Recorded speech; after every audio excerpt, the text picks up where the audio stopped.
Grumpy Old Geeks, a weekly talk show hosted by Brian Schulmeister and Jason DeFilippo, discussing the finer points of what went wrong on the internet and who's to blame.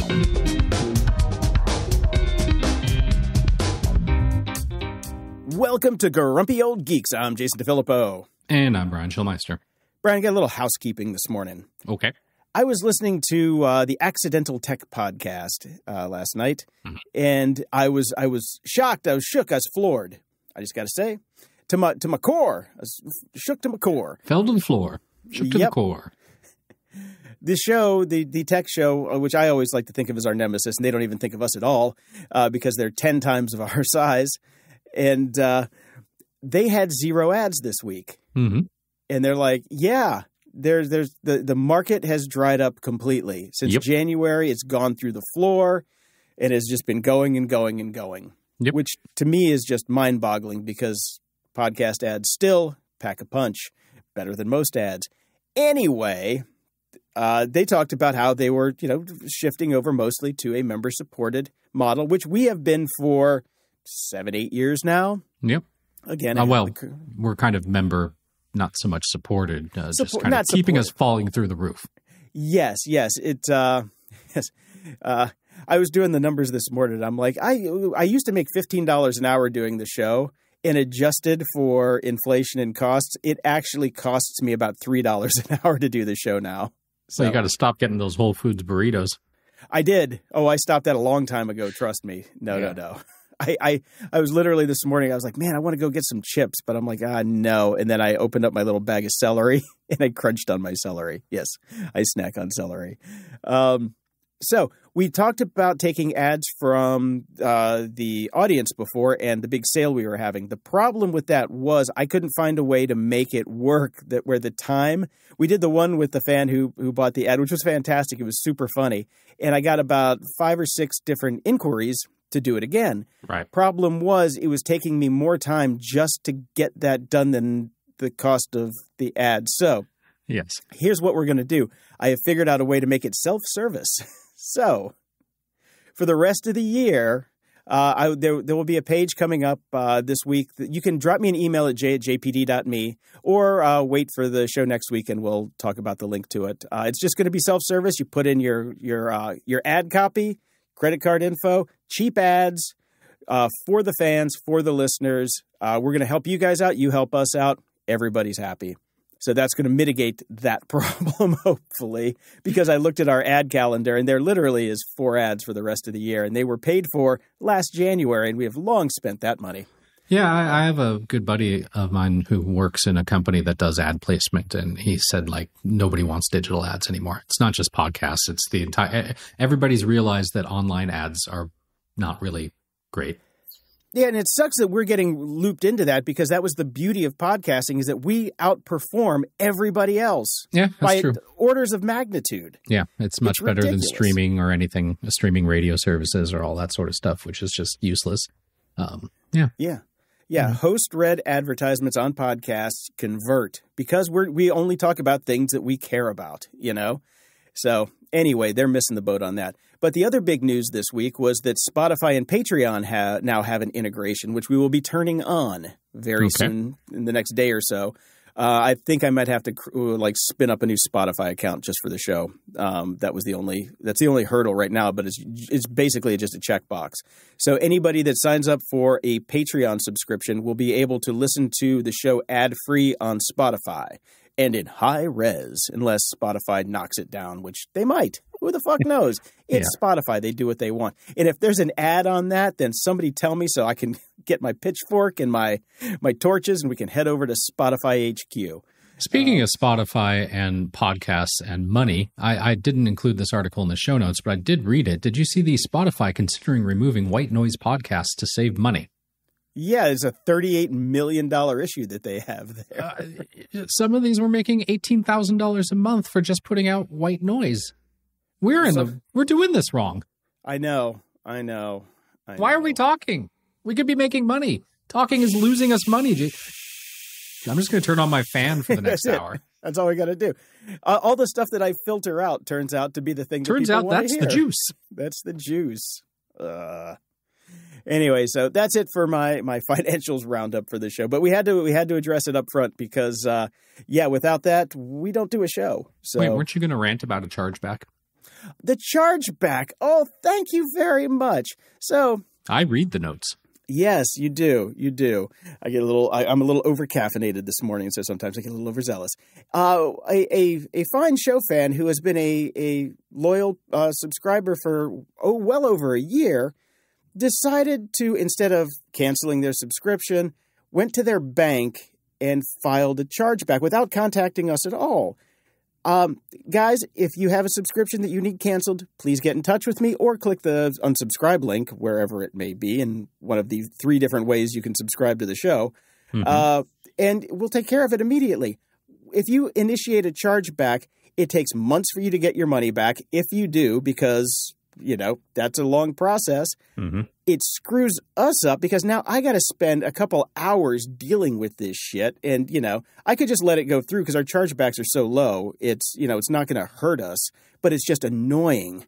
It's one of those things my OCD kicks in. I'm like, I can't have a chargeback. I was in the right. What the hell? So just email us. Just email us and let us know if you want to cancel. We can walk you through it.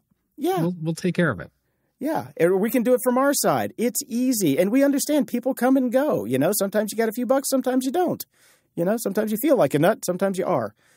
So please, don't do a chargeback. Just get in touch with us. It's easy. It's easier than going through your bank, for fuck's sake. That's true. But I guess they were just so sick of our shit they didn't even want to talk to us. We had to say something to piss them off. We really did. And I think I know exactly what it is. I'm sure it was my fault. It kind of. I think we both had a hand in that one. In the news,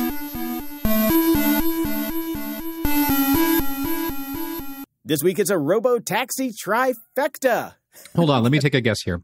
They don't work. Kinda. Okay. Well, here's the first one. They definitely work because people are having sex in robo-taxis, which we called. I can't remember how long ago. We're like, these cars are going to get gross, man. They're going to get gross. So hat tip to Joseph for being the first one to send that one to it. We called this, yes, people are getting busy in the back of the funny thing is they're getting busy in the back of the cruise taxis, but nobody's fucking in a Waymo, which I love. Nice. So, yeah, it's just, to stupid. be young again. To be young again and young, dumb, and full of cum. That's what they called it. That's the name of the new service. That is it. Because I don't know. I mean, yeah, they think we're going to be fun and everything like that. There's a bunch of IT guys spanking it, watching you guys get busy because those cars have so many cameras in them. It's ridiculous. But I guess that's the point is they want people to see them. And it is San Francisco, which you kind of can walk down the street and see that almost anywhere anyway, So it's not really something new in San Francisco because it's San Francisco. But it's just funny that's the new quote unquote thing. And by the way, it is still illegal. And when you do get caught with your pants down and the cops show up, you still probably will get a ticket. But think about the children. Think about the children who have to watch.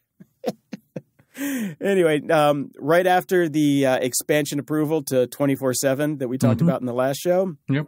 Like 15 taxis died all in one go. It was like a gaggle of dead taxis because they all lost connectivity because a music festival was going on. No. And apparently the music festival sucked up all the juice in the neighborhood. Now, this is San Francisco. Connectivity issues in San Francisco are well known. Extremely well known. It is one of the most tech-savvy places in the country with the worst connectivity ever. It's terrible. So the fact that they didn't plan for this, kind of says what the readiness level is for just about anything they're doing. Thoughts, Brian? Not really. I'm not surprised. Nope. And yeah, San Francisco, ironically, has notoriously had horrible connectivity for decades now. I mean, I haven't even been to San Francisco in over, I want to say 12 years. And for sure, last time I was there, it was like I couldn't keep a cell signal going.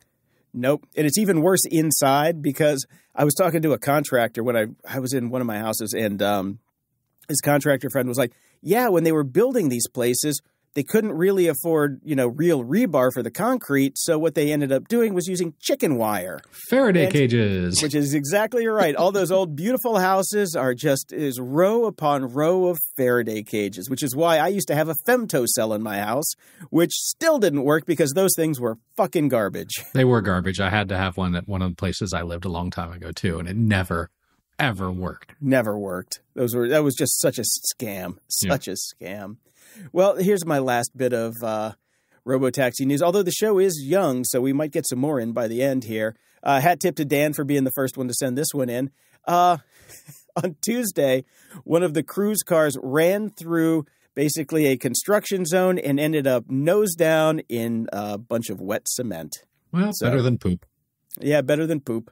It was the area had been marked, and there were guys with flags waving the cards, saying, no, no, no. What they needed was some more orange cones, apparently. So yes. The cones were all stolen by the activists who were putting them on the hoods of the cars from people fucking in the back seat. The circle of life. Somebody wearing a red shirt, and then that would have been fine. So this next one we're going to call Set Visibility to Screwed. Yes, Donald Trump's old Twitter account, back when it was Twitter, has been subpoenaed by Jack Smith. We got him this time. Well, yeah, sure. Well, this is what took down McAfee. If you remember, John McAfee got screwed by his DMs on Twitter, colluding for all of his pump and dump cryptocurrency scams. Yep. So, Trump was trying to pump and dump the government here. So we're going to see how this goes. But yeah, the interesting thing is here, Twitter, took their sweet old time getting them the tweets to them, and they got a $350,000 contempt fine, which is great. Love it. Yeah. Because, by that point, Elon had taken over the company, and there were no engineers left to find anything. But the fact that Elon comes in, fires everybody, but they can still go back and find shit that you deleted that long ago from 2006 tells you nothing is ever deleted. So we talk about it all the time. Nothing positive. Nothing on these services is ever deleted. Ever. Nope. Yeah. Oh. The last one I got right now is, I love this. The New York Times has put an item in their terms of use talking about AI and saying, hey, you can't take our stuff. Okay. Right. Yeah. We figured that was coming. Because they were like, we want to get paid. Woo! All we do work, and then you take it and make new shit out of it. Why should we get paid? Common sense stuff, right? Yes. Okay. Mm-hmm. Yep. Well, rumors are going around now that the New York Times might actually just say screw it and sue OpenAPI. They should. Which they absolutely should.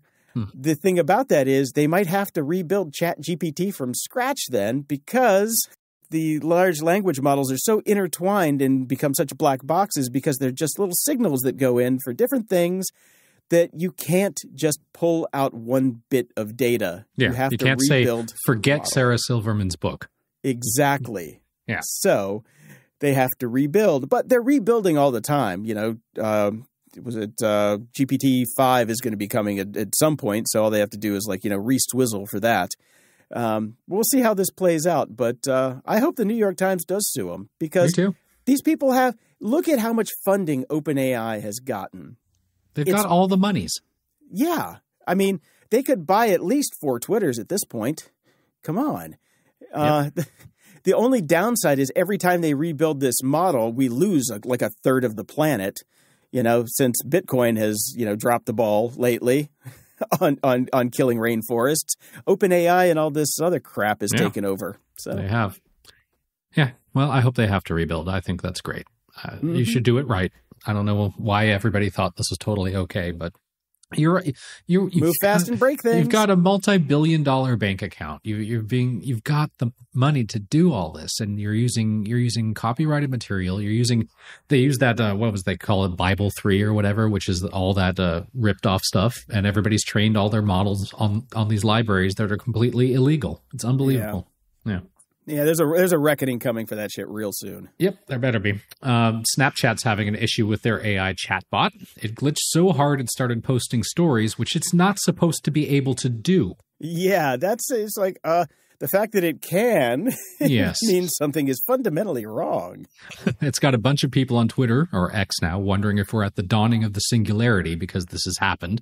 No. Now, they said no, it was just a technical issue, but they didn't exactly explain how it did it still. Everything is a technical issue when you're talking about software. Yes, of course it's a fucking technical issue, but how did it post to stories when it wasn't supposed to be able to? It does. Yep. My AI does not have stories feature, but it was a tech issue. Somebody wrote that code that let it do it. It did not write itself.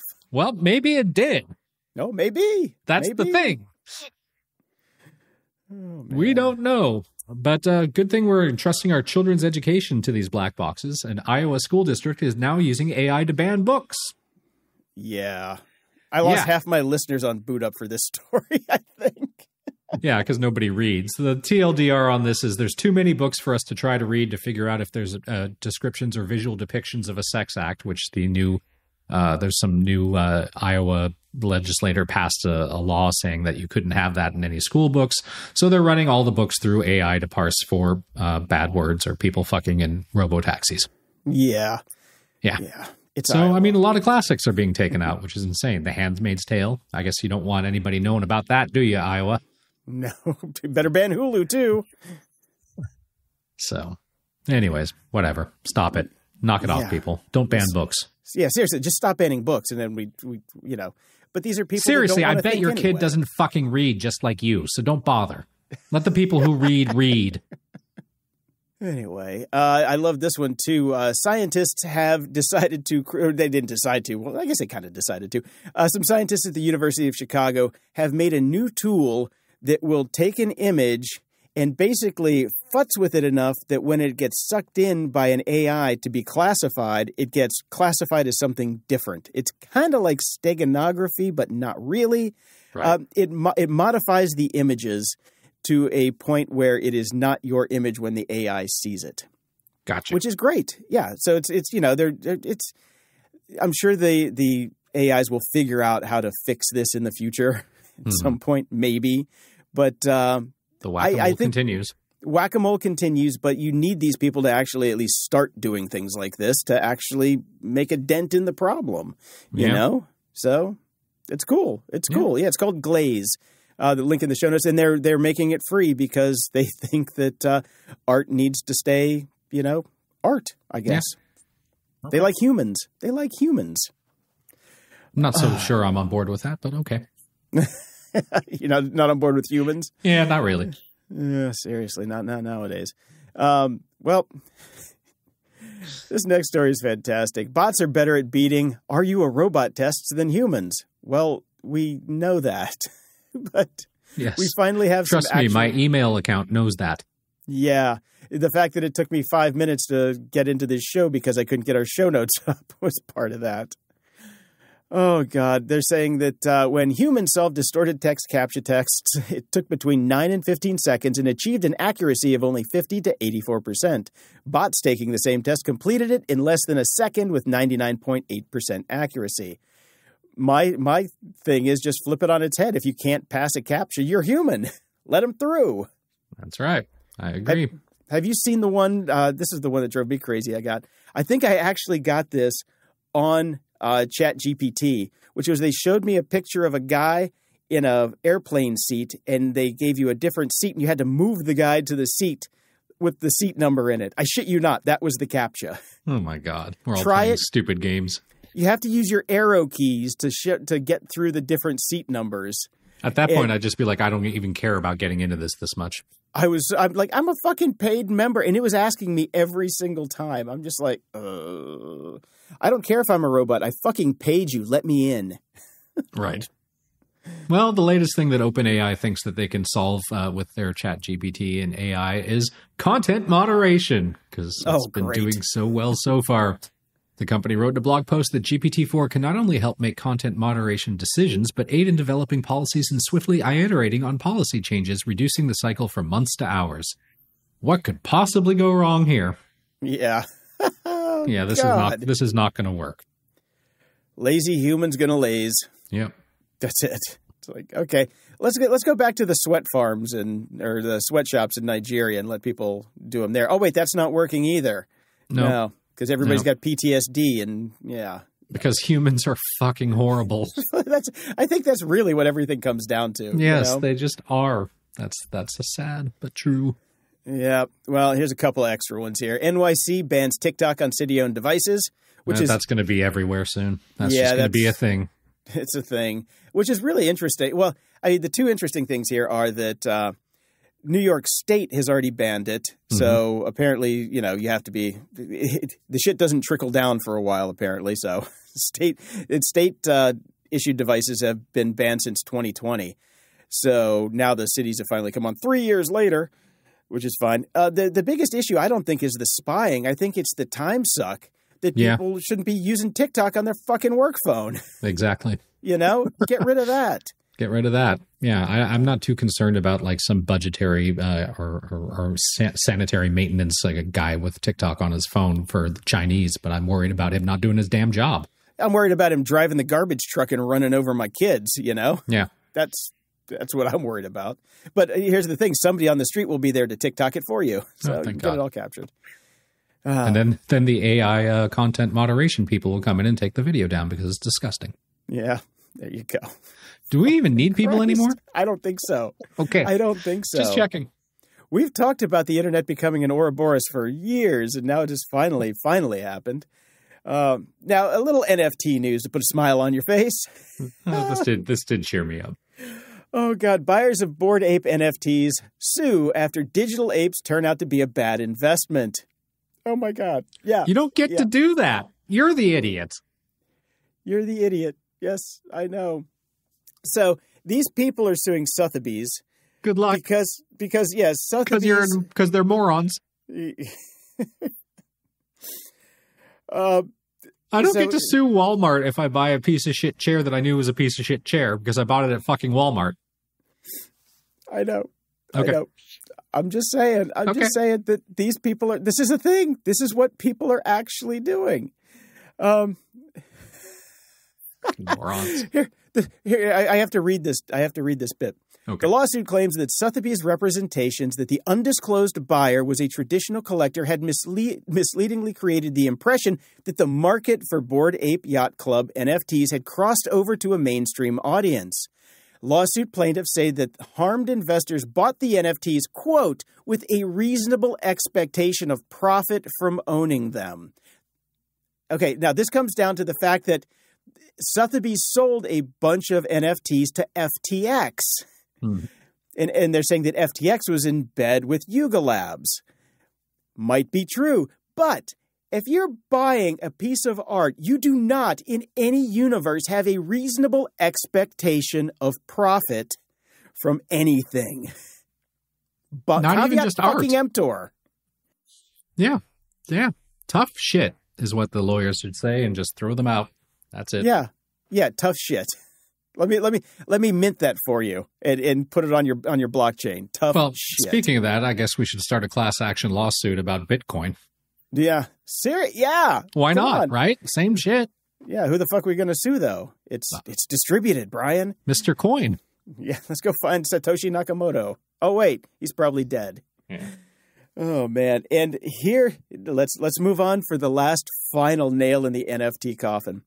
Now, have you not heard ad fucking nauseum from these bit bros and NFT knobs that, one of the great things about NFT is artists can get paid forever for the resale of their artwork as it goes up in value, which we have, which it has not, obviously. But Jason, they have smart contracts. Exactly. They're better than normal contracts because they're smart contracts, Jason. They're smart. Surely they work. Well, here's the rub.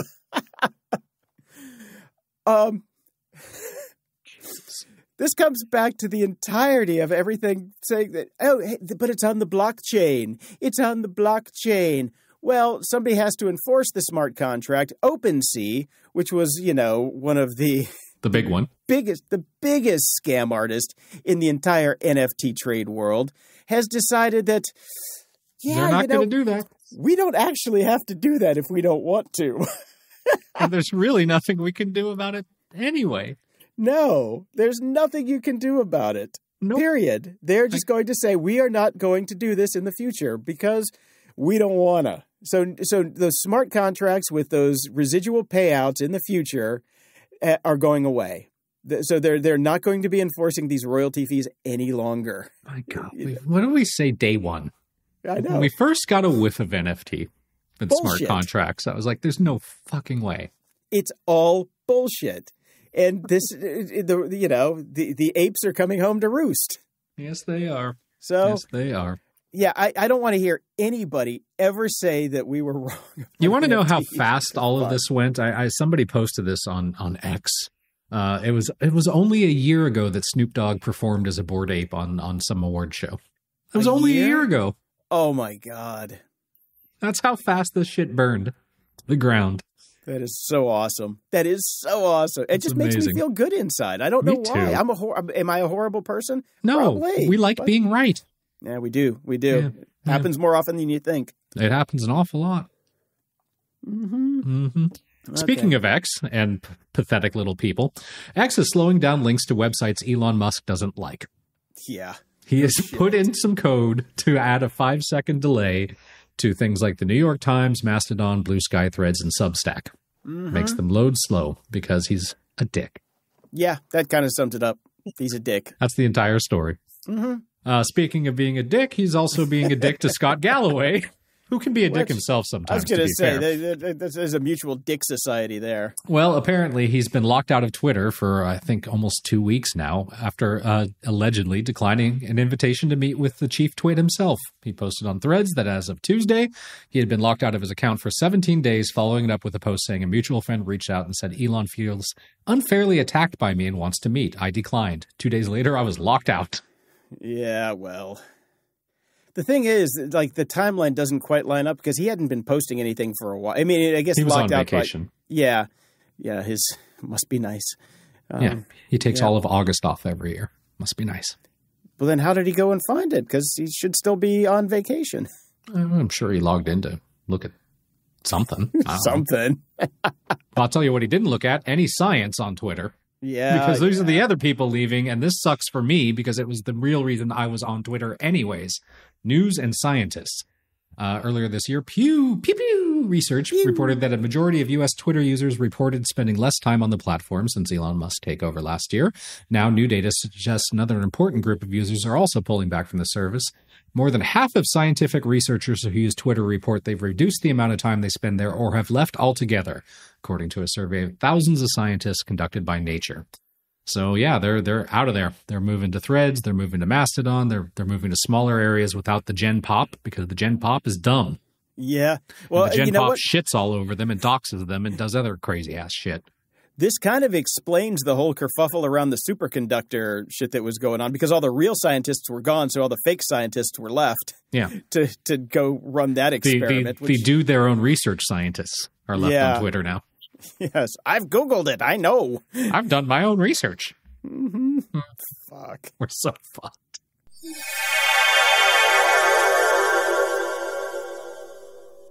Everyone needs a world-class VPN. Grumpy Old Geeks recommends private internet access to protect your online privacy and identity. Private internet access never keeps any records of their users' online activities, so you can be assured that you have complete privacy and nobody knows what you're doing online. No matter your technical skills, private internet access is one of the easiest VPN apps out there. All it takes to connect is just one click or tap, and your data will be encrypted instantly. With just one private internet access VPN subscription, you can connect up to 10 devices at the same time. Go to GOG.show/VPN and sign up today. For a limited time only, you can get our favorite VPN for just $2.69 a month when you sign up for 2 years. GOG.show/VPN. That's GOG.show/VPN.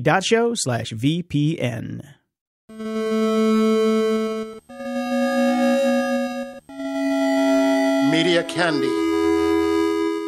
So I was popping into Apple TV Plus this week because I have to go through Apple TV Plus to get to Paramount Plus so I can go watch Strange New Worlds.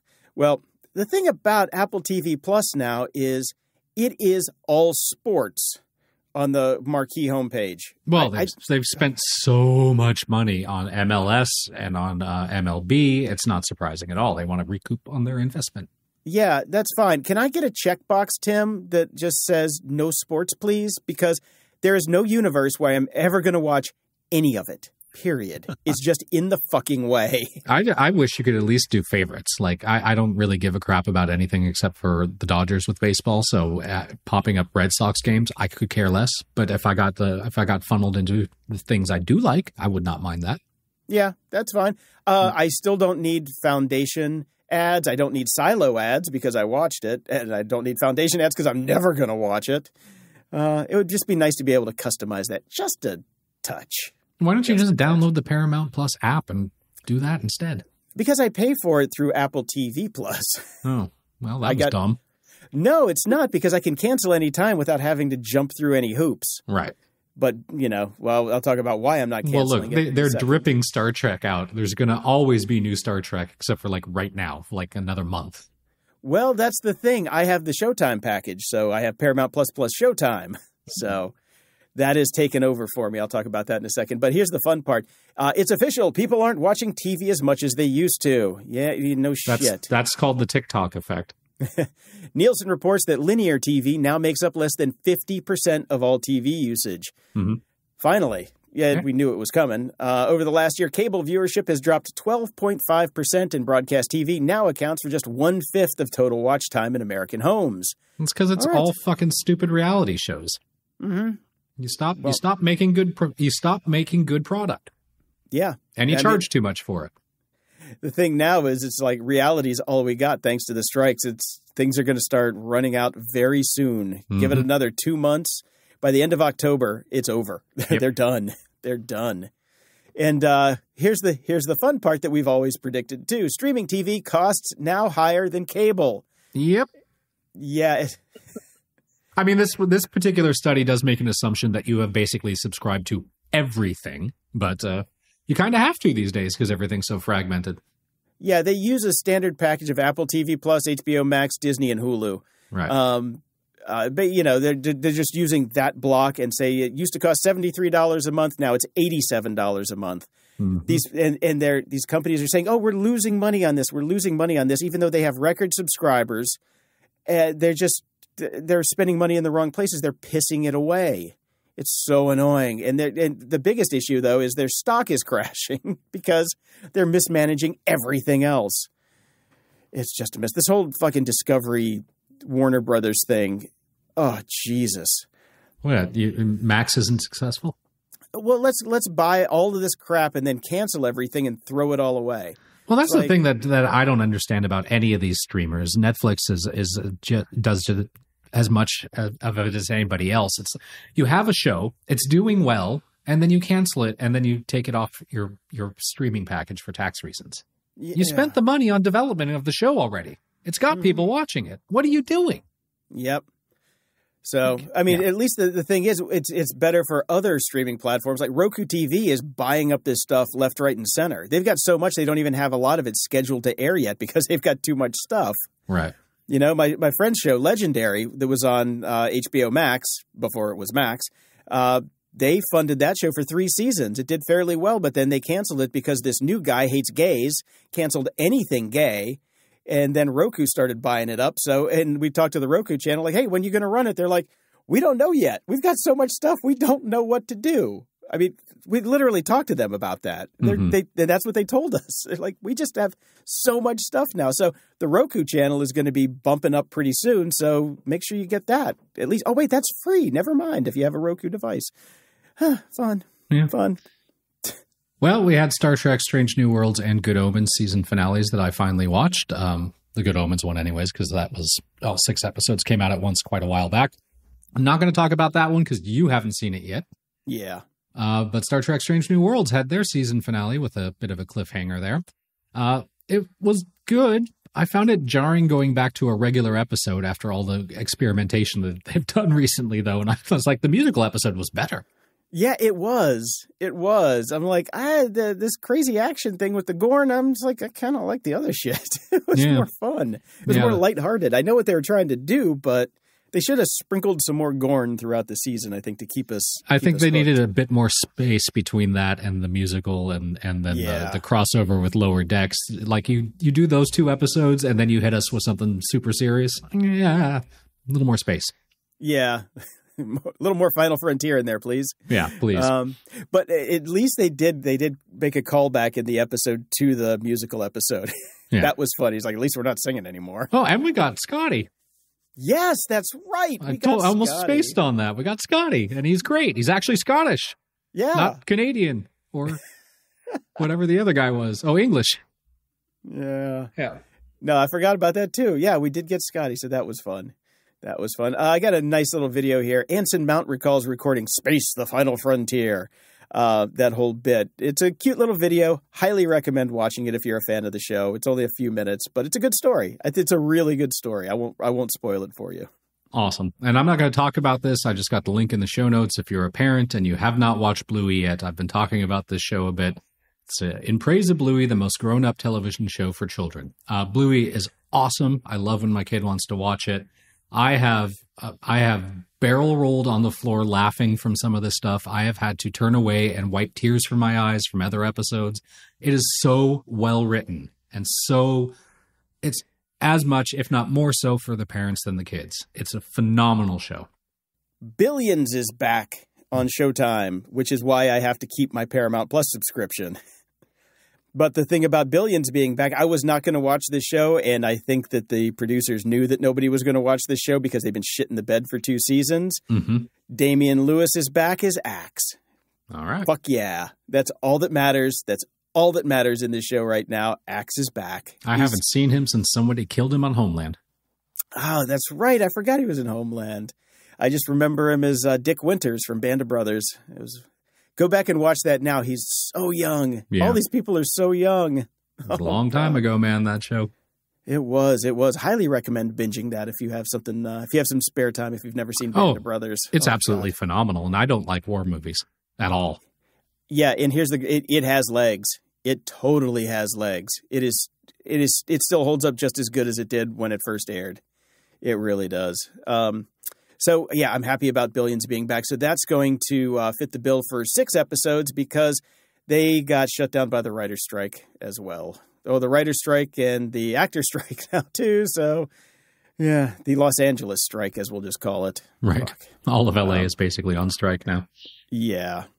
I watched Painkiller on Netflix. I have heard not good things about it. It sucks. Okay. It absolutely sucks. All right. I love me some Ferris Bueller, but him as Richard Sackler was awful. It's terrible. It is a low rent version of Dope Sick, which had Michael Keaton in it. He played one of the doctors in it. I highly recommend skipping Painkiller and watching Dope Sick if you want to have your depressing opioid docudrama. At least Dope Sick actually taught you some stuff. It gave you a much better insight into the Sacklers and the shit that they've done to wheedle their way into our lives. Like that whole, they just barely brushed over the pain scale, that 0 to 10 pain scale. Yeah. That you still get at the hospital. That was the Sacklers. They invented that. And people are taught that in medical school, and they just invented that shit to sell OxyContin. You find out about that in Dope Sick. You do not find about that in Painkiller. Plus, Dope Sick was is better acted, well written, better written, all that shit. So, highly recommend Dope Sick. But yeah, skip Painkiller. It was fucking garbage. All right. I've started watching The Witcher Season 3. I was not going to watch it because I remember not particularly enjoying Season 2, although I did like Season 1. But then I heard about the whole thing with Henry Cavill, who I genuinely like. He got, famously booted as Superman, and then he also got booted from this role, and he's being replaced at the end of this season. So I decided, well, that's interesting. Maybe I should go back and watch it. Plus, writer's strike. What else am I going to do? I'm really enjoying Season 3. Oh, cool. It's good. It's got a good story. The acting is great. I'm really liking where they're going with it. My wife walked by a couple times and she's like, this looks like Game of Thrones except with no budget. That's about right. It's about right. There you go. It's about right. Instead of smearing blood and having great makeup people, Henry Cavill reportedly just rolls himself around in dirt before every take. But it gives it some sense of realism too, which is kind of nice. It's not over CGI'd or fantastical, you know what I mean? So it's like I'm really enjoying it. I'm surprised at how much I'm enjoying it. Awesome. Season 2 was rough though. Ups and doodads. YouTube is cracking down on videos promoting ineffective cancer treatments. Okay. More people great. suck. More people suck. That's right. They're going to start to promote authoritative sources like the Mayo Clinic for cancer-related information instead of Joe Schmuck trying to sell you mushroom coffee. Let me tell you, as somebody who has had cancer, garlic does not cure it. Vitamin C does not help. Nope. Yeah. You know what helps? Fucking medicine. Ah, modern medicine. Yeah, that's why I'm still here. Not garlic. I ate a lot of garlic. Yeah, you had garlic before and you still got cancer. Yep. Yeah. Yeah, if garlic cured anything, I think we would live to 1,000 right now. So yeah, I have garlic every day. Me too, all the time. Love it. Mm-hmm. Can't get enough of it. So fuck you. Yeah. Oh, dude, do you have black garlic in your house? Oh yeah, hell yeah. I put that shit on everything. Seriously. Oh my God, it is the best spread on crackers. I love that stuff. It's very good. Yeah, it's not what you think, people. It's sweet and tasty and delicious and good for you, but it does not cure cancer. Yeah, I covered this show on Boot Up, or covered this story on Boot Up, and I'm like, the only cancer that YouTube really needs to crack down on is political cancer. Can we get rid of those guys next, please? That'd be awesome. That would be so much better. So I've got a little class action lawsuit news. Apple is going to start sending payouts for the $500 million Batterygate lawsuit soon. So you should start to see your pennies from heaven trickling in. Well, $65. That's not $65 is nothing to sneeze at. This is 5 years in the waiting. Yeah. Adjusted for inflation, it's $1.22. Yeah.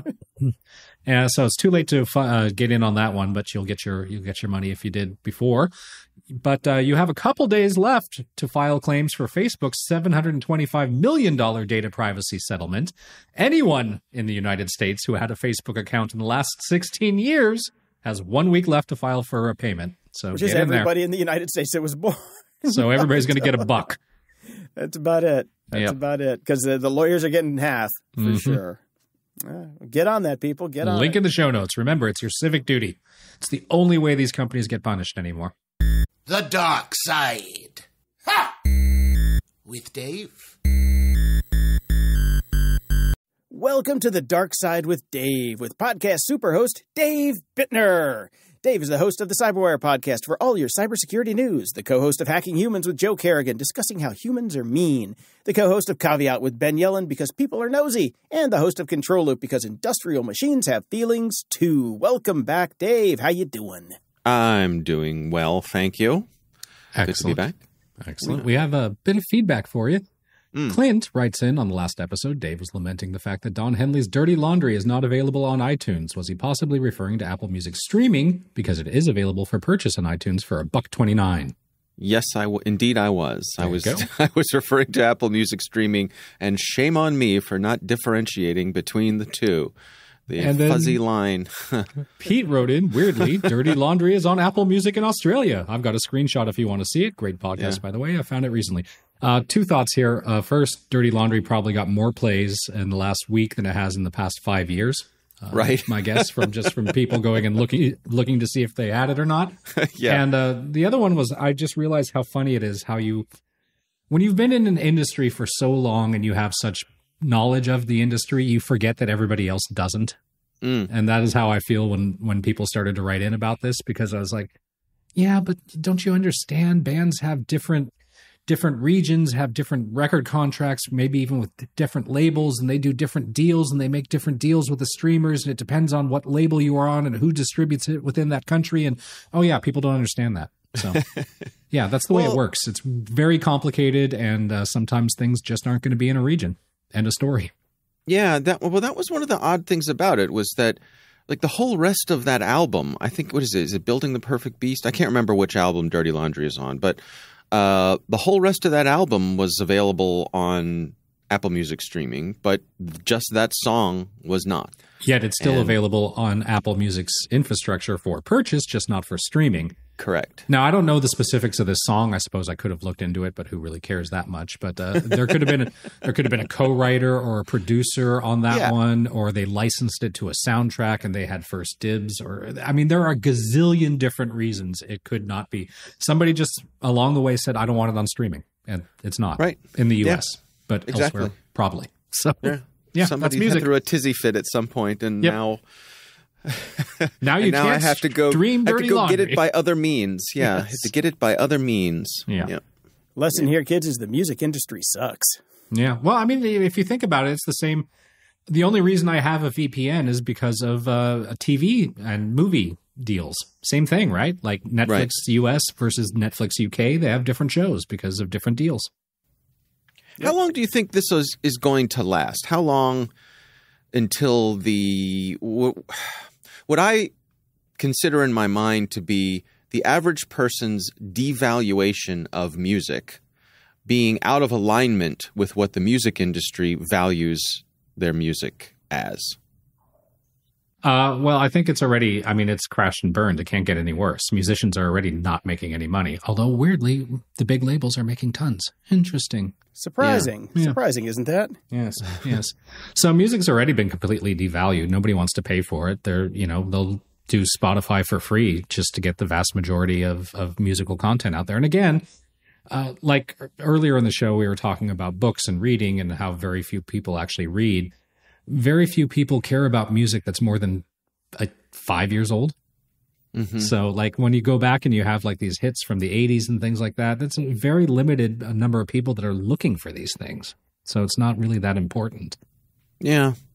I also think the ritual that we used to have of putting an album on the record player, since that's been lost. Music is disposable now, right? It's not something like, I don't know if teenagers are sitting in their bedrooms with headphones on anymore. I suspect not, poring over the same album time and time again. I'm not saying I listened to The Cure's Disintegration about 9,000 times when I was 16, but I fucking did. Yeah. Yeah. I mean, my teenage son, he listens to music when he's in the shower, and he'll be listening to it while he's doing other things. But really, it's not the main activity. Yeah. No. Well, and also the background soundtrack of his life has become podcasts. Right. That's my boy. I know. Man. Yeah. Not that he has any choice. Yeah. Seriously. All right. Right. Yeah, but he'll be. Yeah, that's what he has. Whereas we would have put an album on, and just have it playing in the background. He'll put a podcast on, which I'd say I'm the same way these days, really. Yeah, well, me too. I would make custom mixtapes if I knew I had a long drive when I was a teenager. Now, right, or a podcasts. Breakup. Yeah. Or yes. Well, start and end of relationship involve custom mixtapes. Yes, they did. That's yes, right. they totally did. Yes, that's they did. True. And the middle did too. That was the banging tape. So. That one can be reused. Yes. Once you get a good one, you want to keep. Well, you really only need 3 minutes at a time. That's true. That's true. Yeah, you just have to be careful if you choose any songs that have specific girls' names in them. So, yes, I'm not dating Gloria anymore. Ooh, gotta cut that one. Actually, out. no, that was a good tactic. You could get away with it. Oh, I heard the song. Oh yeah, my ex also happened to be named Gloria, but right. Oh dear. Anyways. Oh dear. So, Brian, you did mention TV, and I did want to bring this up. I heard Lena Khan on the Ankler podcast. It's basically about the Hollywood writers' strike, and she's from the Federal Trade Commission. Yep. And she was talking about how they may be looking into studios and all their practices because, they're and first off, she's extraordinarily well spoken. And extremely smart. I was so impressed by her on this podcast. It was incredible. That's why everybody was super excited when she first took the position. It hasn't, people are saying it hasn't gone very well. Other people are saying she's doing everything she needs to be doing it's a slow burn, but she's very smart. Yeah, extremely smart.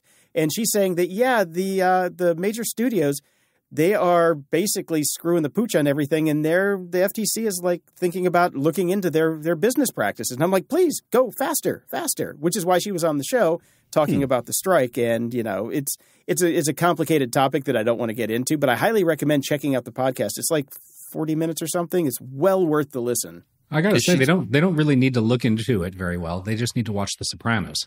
That's exactly how it works.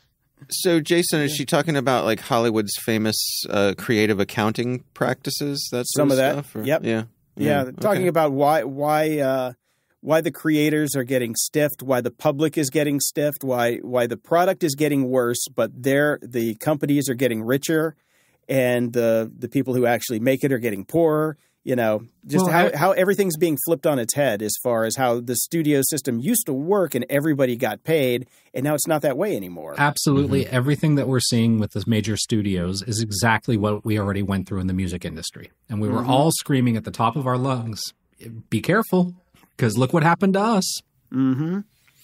I was thinking about that today, about how and I don't want to sound stereotypically, you know, end stage capitalism, but it's going to sound like that, because I was thinking about how, let me highly simplify and say venture capital, like they go through vertical by vertical and just extract all the value. Like we just saw with podcasting. Right. Yeah. And where does it end? It all ends up on a super yacht with the billionaires that we talked about 2 episodes ago. That's where it ends. I mean, we're just seeing such accumulation of massive wealth in the hands of very few people. It's all just being funneled straight away from everybody else. Mm-hmm. On that fun note. You want to read this one, Jason, or should I? I'll go with this one, because I put this one in. Roz wrote this in. This came across my Steam recommendations page, and I thought of Dave and Jason's love of musicals. This may be right up your alley. I doubt it runs on Macs, but you never know. No, I know. I looked at PC. Here's a link to the site and the launch trailer. I did play the demo during the Indie Game Festival on Steam, and it was the strangest demo I've played yet. He's talking about Stray Gods, the role-playing musical. Mm-hmm. I wish I had a PC to go play this, because it looks kind of interesting. It is. Yeah. I went and looked at the demo and everything in the website here, and my first thought was, how has no one done this before? How did it take this long for someone to come up with a role-playing interactive musical? I think the Venn diagram of gamers and musical fans was not very big so long ago, until recently. I don't know. Maybe. I don't know. You guys are odd birds. I don't know. I mean, I think it's pretty. I think certain kinds of musicals, like the people who played D&D were also really into Chess, the musical. You know, that sort of thing. And on the other hand, I wonder, if you're playing a game, do you really want to pause for 5 minutes to listen to someone sing? Right? Because that's what it takes. I feel that way in general, which is why I'm not a musical fan. Okay. That's fair. Except for Star Trek. That was a good one. That was a good one. No, this is cool. If they ever port it, or if I ever get PC up and running, I'm going to give it a shot, because it looks fun. It really looks fun. Roz finishes up. Thanks for keeping the show alive. I've lost track of how long I've been listening and supporting the show, but I remember Beach Mama sometime after I started listening. Okay, Roz, you've been around for a long time, because Beach Mama, our first fan. This is my go-to podcast, and I look forward to every episode, and thanks for the many book reviews. Well, you're welcome, Roz, and thanks for sticking around. Beach Mama. Yeah. Wow. I don't even know what Beach Mama is. What's Beach Mama? She was one of the first people that wrote to us. That's nice. Yeah, it was really nice. She stuck with us for a few years, and then she kind of disappeared into the waves. Yeah. Maybe she's Beach Grandmama now. Maybe. Could be. I never know. So I went to a baseball game yesterday. Uh-huh. I went to see the Red Sox play at the Nationals Stadium. Now, let me stop you right there. Yes. Baltimore Orioles. Yes. Historically bad team. Yes. Having the season of their lives, and you didn't go see an Orioles game. Yes. Yes. Having their best season in since I've been alive, and you didn't go to one of their games. Yes, you're correct in everything that you said, and the group of friends that I went to see this Nats game with, we are plotting to go see an Orioles game sometime in September, so we will get there. But you're absolutely correct, which ties into one of the comments that I want to make about going to this game, which is that I feel so spoiled as an Orioles fan having Camden Yards as my home baseball park, because I went to this Nats game yesterday and it's fine. The stadium's fine. It's beige. It has everything you could want. Like, it has plenty of food. There's a hot dog. There's plenty of restrooms. There's like everything you would need. It's, sound system's good. The video's good. The sight lines are good.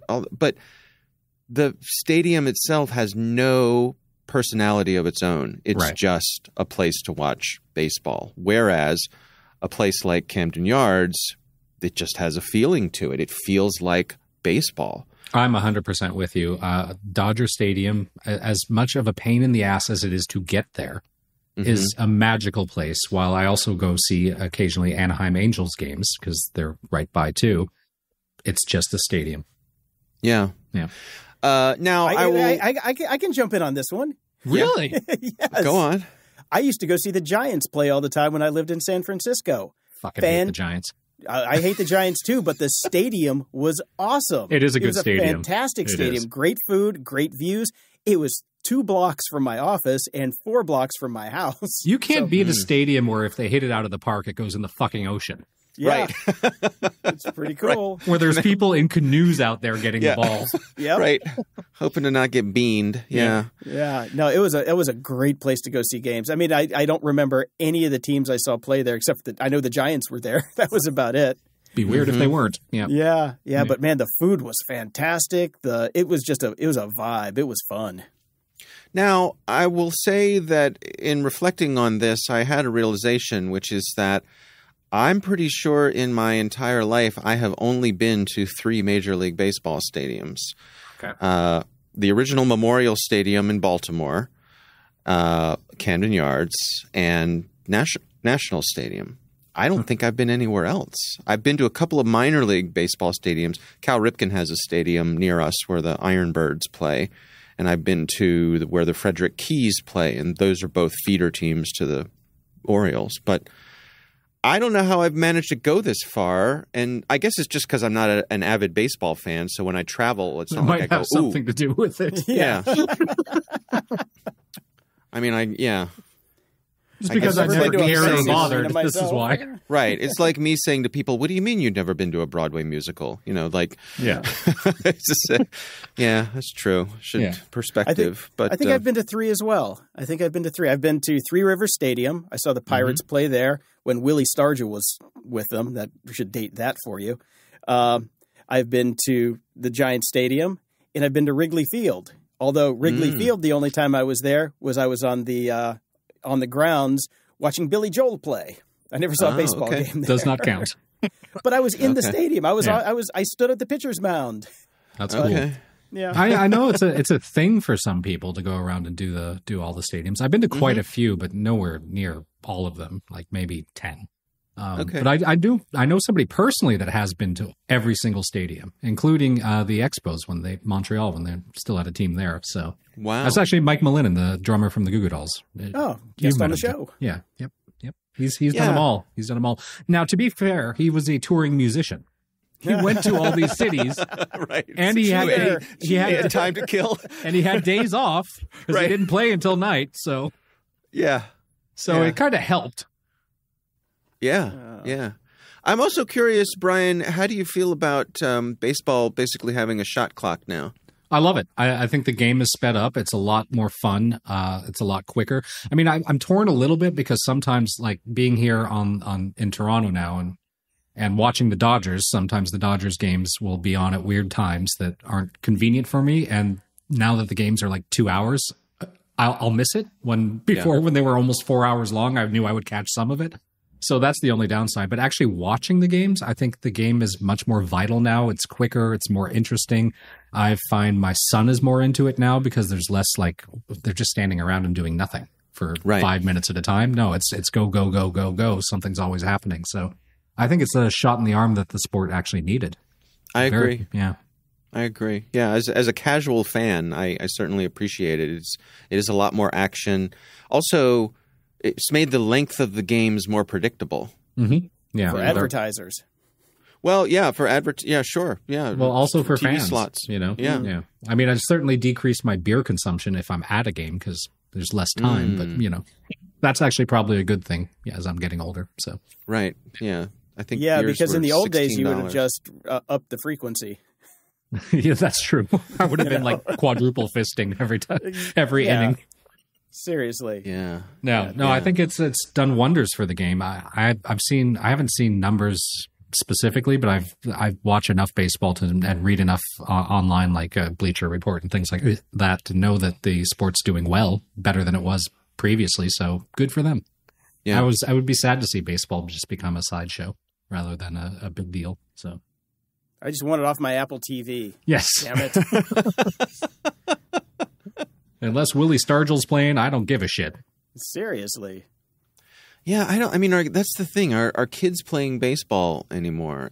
Yes. Are they? As a father of a 7-year-old, yes. Okay.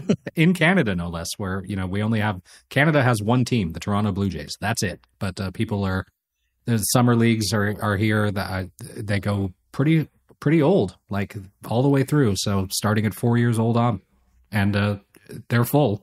Yeah, it's not like there's only a few teams out there. There's a bunch of teams. So yeah, the kids are still playing. So it's a fun game to play as a kid.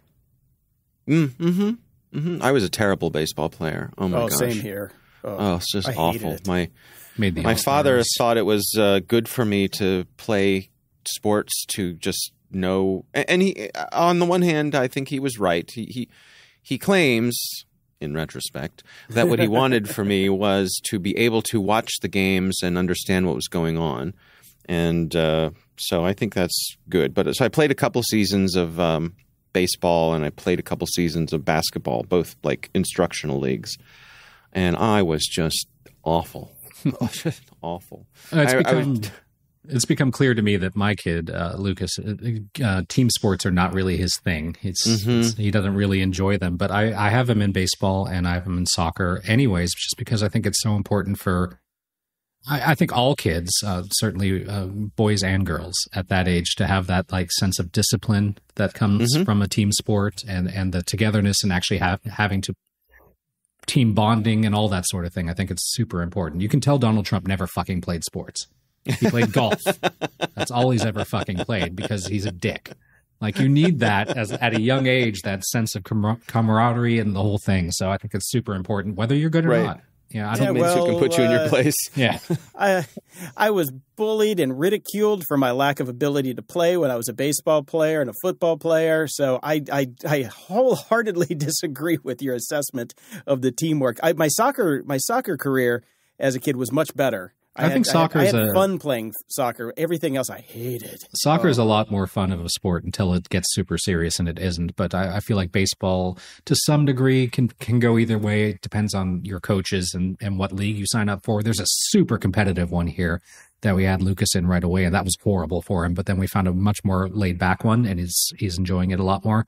Football, I can't imagine. Like that's just. People are nuts about football. So. See, that's why skateboarding was so perfect. It's an individual sport, but you do it with a group of your friends. So it's individualistic and team based because you're all learning from each other and building each other up. So that's actually a really good point because Lucas really likes swim and he's going to keep doing that for the rest of his life. Maybe competitively, we'll see. But I always thought it was very individual. But you're right, it's kind of a team thing as well. So. Mm-hmm. Yeah. My oldest son, Scott, had signed up for flag football when he was probably early middle school age. Mm-hmm.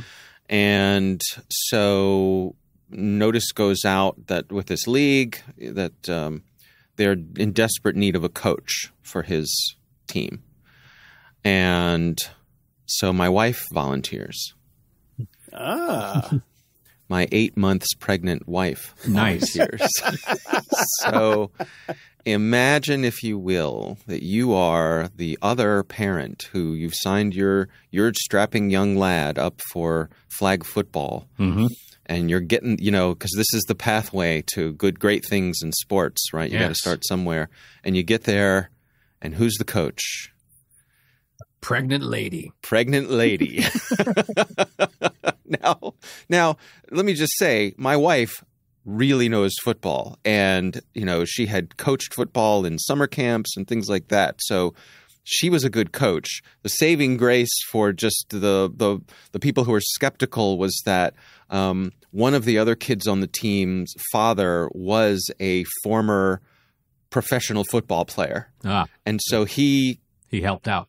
He was assistant coach, and that magically made everything okay. Yes. But it was just hilarious. Because the people like Jaws did hit the ground because they're looking around. Where's the coach? And my wife said, my wife waddles in to the middle and says, "I'm the coach." And they're all like, "No, seriously, where's the coach?" Why are you wearing shoes? You should be barefoot in the kitchen. What's happening here? Exactly. Yes. Yeah, exactly. It's definitely a mindset with football, more so than I think most other big American sports. That's for sure. Yeah. But she had a good time, and the team did well, and all's well that ends well. But it's just a funny visual, Yeah, definitely. Yeah. All right, guys. Well, security. Ha! I think we've covered it. Yeah, I think so. Thecyberwire.com. Closing shout outs! Over at Patreon, we've got Apple to Games. Woohoo! And we've got Dan. Dan says, "Hi guys, Brian mentioned a First Contact series of books by Peter Caldron. I love First Contact books, so I ordered the first one straight away. I was so happy because good ones are hard to find. And then I went right to Patreon and signed up again. Thanks so much for good information. Also, FYI, Dirty Laundry is on Amazon Music." We got a lot of that.